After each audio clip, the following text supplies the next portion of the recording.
Sophia Duke Radio Show, and I have my girl, Miss Michelle Kirby. She is the owner of MRK Financial Consultants. She is the independent financial consultant here in Greenville. Welcome. Thank to you so Sophia much. Radio Show.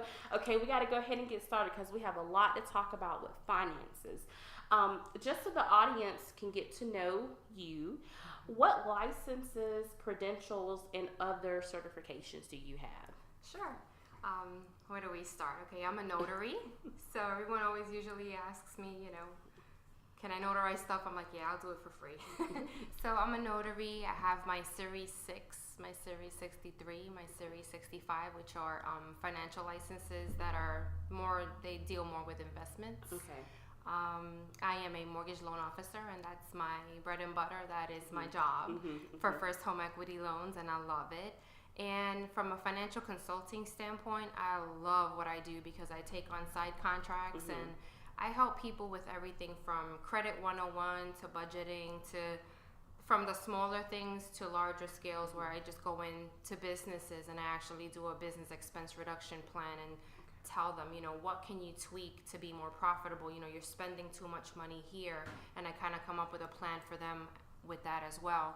And like I said, that's my side job, so I do a few contracts a year as I can. I don't want to spread myself so thin. Right. But I've been in banking 20 years. Okay. Started as a teller and have loved it ever since. So I've worked for the big banks like Citibank and Bank of America and Wells Fargo. So my knowledge comes from that. And what services does your firm provide?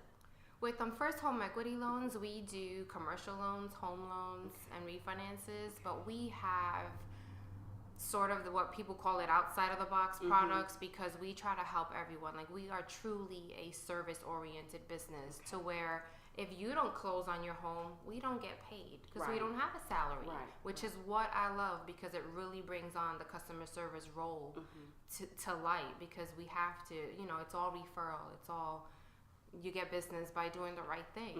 And what we have are just products for first-time home buyers. We have a credit program that if you don't qualify at that moment, we put you on a plan with just professional consultants that will look at your situation, your credit report, and get to where you have to be within 6 months to a year, which is, it goes so fast. And if you have that goal to buy a home, you want to do it the right way. What type of clients do you specialize in? I want to say I have a niche, but I really don't. I've been blessed with being able to help everyone from my people that struggle with the language barrier since I do speak Spanish to just wealthy people as well. And it's just a huge array from, I love helping people. So I don't really have a niche per se, but I find that when I do the right thing, the referrals I get just blow my mind because I'm humbled by it. Right. So I want to tap back into something that you were talking about, the language barrier. Sure. How is your business helping the Latino community? It's good that you asked that because I pride myself in helping my people just because I think ignorance isn't a bad word. It just means you don't know something. So for me to be able to empower someone or a business or husband and wife, small business, it doesn't matter how big or small you are, you're important to me because I want to help you. With me being able to speak and write and being fluent in Spanish and being able to help them and let them know, you're going about that the wrong way or giving them some kind of advice that was simple to them or simple to me but so intricate to them blows my mind. But it's something that I pride myself in every day when I'll get calls and they're like, do you have a second? I drop what I'm doing because they have a need that I can answer in a simple 5 minutes that changes their life around, changes their business perspective, and they want more, and they're like, when can I meet with you, and how much do you charge? And I'm like, you know what, some of the consultations are actually free because I'm in the business to help people, and if I can't help you first with your underlying need, let's not jump to the next thing. First, let's do a free assessment, let's do a consultation, let's get to know each other. I want to know what's important to you. So being able to speak Spanish just lets me go out to other businesses to where the only person speaking English is not going to be able to tap into their needs just because of the language barrier. It's hard to understand something and not feel, they're being taken advantage of, or they don't understand, so they're going to make a mistake or get a fine at work or do the wrong thing with, workers' comp. Finances can be so simple, yet so complicated at the same time. that I'm glad I can share my knowledge and help them. So how do you use your business in your personal life?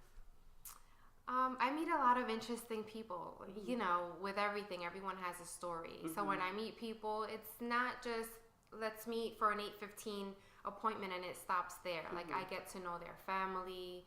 I get to learn from them. I see a lot of mom and pop small businesses, and I just love seeing the fellowship and the partnership within husband and wife. And you know, a lot of times then I'll use them for their services, or I'll bring my family over to eat at their establishment, because I truly support, you know, the local businesses, because we have to help each other out. That's right. Yeah. Okay, so we're gonna transition to budgeting. Fun. Something that a lot of people don't know how to, I guess, take a grasp on. Yes.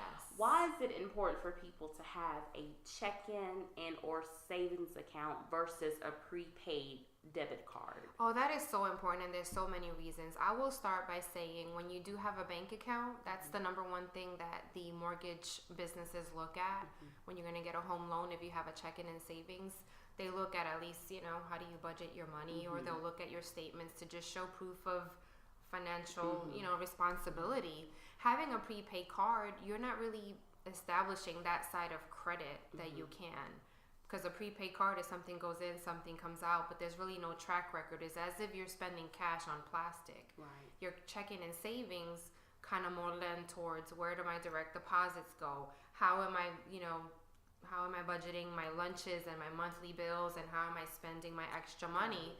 And with the savings, you have that reality check and that balance of, okay, this is some spending money and this is for a rainy day.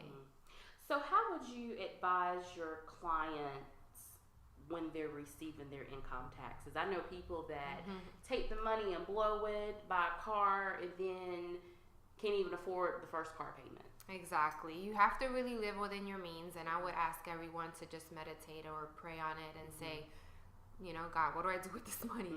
What, you know, talk to someone that they trust, or contact me if they need help. I'm always available. I would just say, look at the amount and look at it as that's your hard-earned money that you've made throughout the year that the IRS just kind of held on to. So yeah, it could be both a blessing and a curse, because you could think, oh, I'm going to blow this. But honestly, every dollar from your income tax money is your sweat, is your money that you've worked and you've gotten an hourly or salary paid for. So give it that value, give it that worth. If you do have to buy a car and your income tax time was a blessing for it, don't try to use it as a down payment and get something way above your means, and then you can't afford the insurance or the car payment. Really, a car has 4 wheels. It's going to get you to the same place. And just have pride in what you do, but make the right choices so that it doesn't bite you at the end. What do you advise your clients to do when they receive a large bulk of money? Definitely don't go out and buy your first jet ski, boat, and Lamborghini, because then you can't afford the uptake, and then you'll be having to sell the things you bought. So try to just really grasp the situation as a blessing, and think of your situation. Everyone has to save for something, whether it's retirement, children in college, you want to help a charitable fund, or you stand strongly on belief with a church or a ministry. Look at different things. But number one, you have to create some kind of annuity so that you can have some kind of a lifetime income plan. Nice. Thank you for sharing that. You're welcome. Thank you. Since you are a mom of 2 beautiful children, what is the best way to begin teaching your kids about budgeting? Well, with that, we have a lot of fun.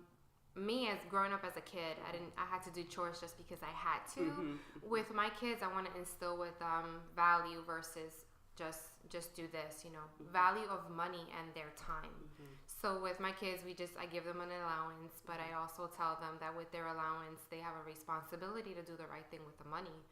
So they put some in their account. My daughter likes to take the tithing envelope and put like $1 or $2 of her money there on Sunday, and I'm all about that, because if God blesses that 10%, that 90% is gonna thrive. That's right. Amen. So I try to just teach them hourly value on their time, and I ask my son, okay, if you're gonna mow the lawn, how much do you think you're worth, and how much should you get? And do you think we're paying you fairly?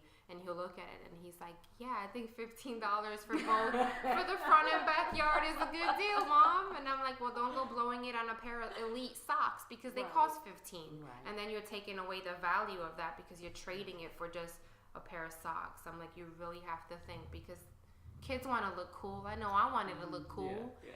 But in this day and age, they're buying a lot of their things because I believe that if they really want something and it's not a need, then they need to sacrifice for it. Thank you, Michelle. She's the best. Okay. Last topic to talk about, home owning. Define the differences between renting, leasing, and owning a home. Sure. When you're renting anything, an apartment or a home, you're basically just giving up money for exchange of a dwelling. And you're not having any interest in it whatsoever. It kind of, for some people it works because they don't have a good credit score and that's their only way. And so I applaud them for at least trying to get the bigger space for their children or their family or their situation. But they're really throwing away money. That's point blank.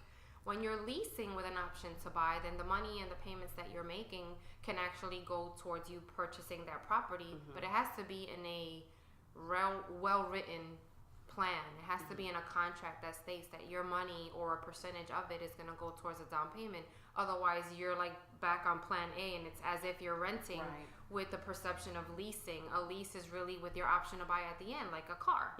So it should be in black and white. You should understand the terms. And if you don't see that, somebody maybe reads it over for you if that's what your intention is. Okay. When you buy a home, you're literally just putting your money. You're paying a mortgage, but it's your dwelling, it's your home. It feels so much better. It feels different. You can air it out to someone. With mortgages, there's no prepayment penalty. So if you get a big, inheritance or a big check and you want to put a big bulk down, then you can. But know that you're paying something that's for you, for the moment, and for your children, your grandchildren. Like, it just never goes away. What are the common mistakes that people make when renting versus owning a home? People think that when they rent, they don't really care about the place, so they're like, they're not as passionate about the upkeep. The mistakes that they make financially is that they think because they rent, it might be a little cheaper. At the end, it's actually more expensive because when you calculate it, you gave away 40, 50 grand in 5 or 6 years when that could have been a nice chunk and a down payment for a home. And the big mistake is that you're thinking, well, at least I don't have that huge monthly payment.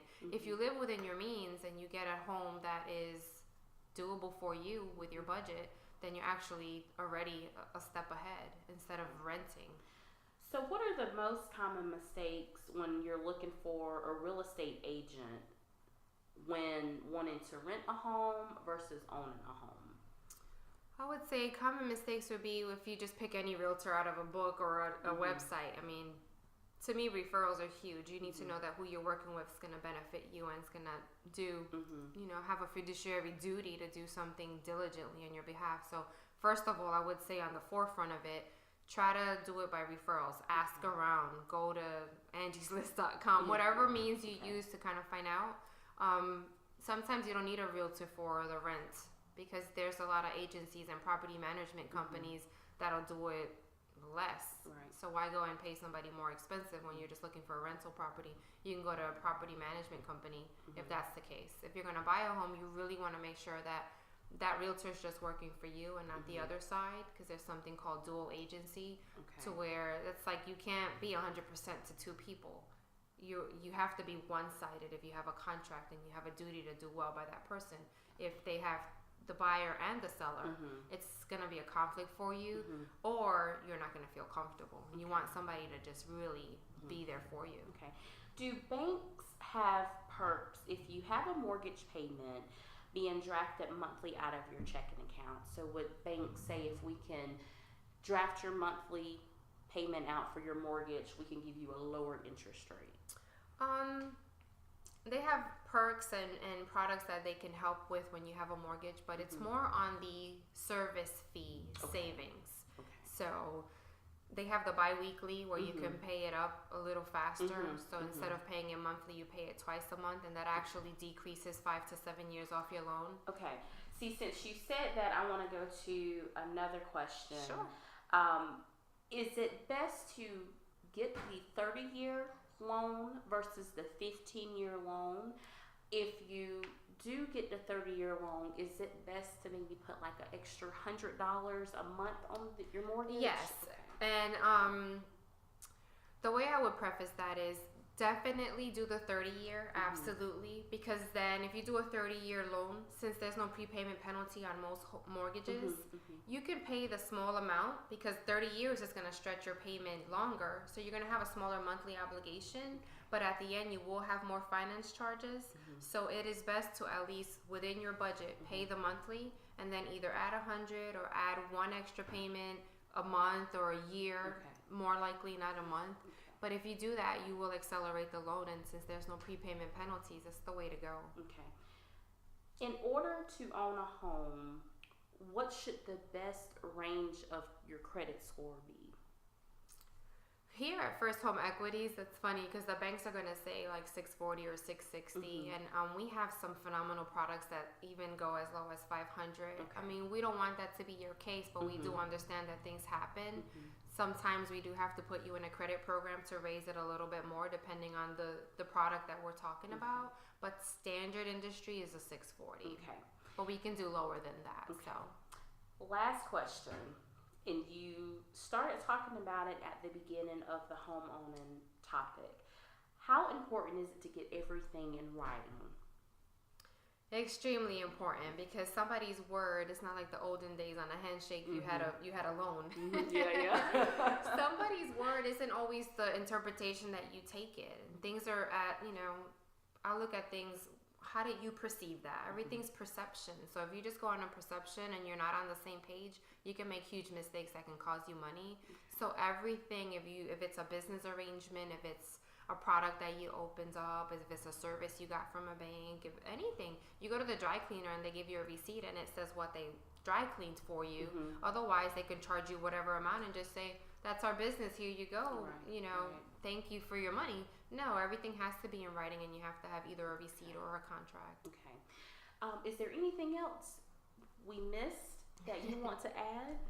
I want to say just, the financial services, the products and the services, the array is huge. There's so much that you can ask. There's so much that you can do. There's so many misconceptions.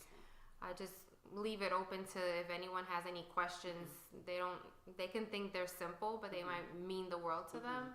They can feel free to contact me and I'll be able to help them. My contact information is 864-275-0447, and I can be reached by email as well. And the email address is my first name, so it's Michelle@mrkhomeloans.com. Okay. Michelle, the best in the state. Thank you so much. Thank you. Thank you for educating our listeners about finances, budgeting, and becoming a future homeowner. So you do not know what this means to us. So guys, please make sure you get her contact information.